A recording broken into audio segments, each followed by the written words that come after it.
नमस्कार. आपण पाहत आहात झुंजार न्यूज, सर्वसामान्यांच्या हक्काचे व्यासपीठ.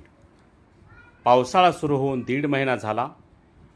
माझ्या शेतकरी भावाने उसने पासने पैसे करून कशी तरी पेरणी केली. मात्र पावसाने दडी मारल्याने या शेतकरी भावासमोर दुबार पेरणीचं संकट उभा राहिलं आहे. वडवणी तालुक्यातील देवगावच्या राहुल बाबासाहेब सुरवशा या हतबल झालेल्या शेतकऱ्याने तर वेळेवर पाऊस पडत नसल्यामुळे तब्बल 4 एकर शेतातील कापसावर ट्रॅक्टर फिरवला आहे. गेल्या अनेक दिवसापासून पावसाने दांडी मारलेली आहे. शेतकरी आर्थिक संकटात सापडलेला आहे. त्यामुळे शेतकऱ्यावर आर्थिक दुबार पेरणीचं संकट निर्माण झालं आहे. पाऊस नसल्यामुळे, पाणी नसल्यामुळे शेतकऱ्याची कापसासह अन्य पिके करपू लागलेली आहेत.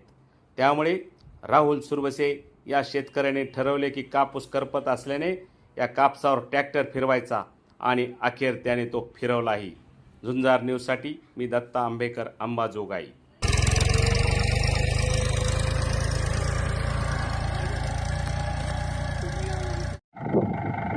या ठिकाणी 40 दिवसाचा पावसाचा खंड झाल्यामुळे शेतकऱ्यावर दुबार पेरणीचं संकट आलेलं आहे. शेतकऱ्याने कर्ज काढून बियाणं आणलं आणि 60 दिवसापूर्वी या शेतामध्ये कापसाचं बियाणं लावलं, परंतु पावसाचा 40 दिवसाचा खंड असल्याकारणाने ते बियाणं व्यवस्थित उगवलं नाही.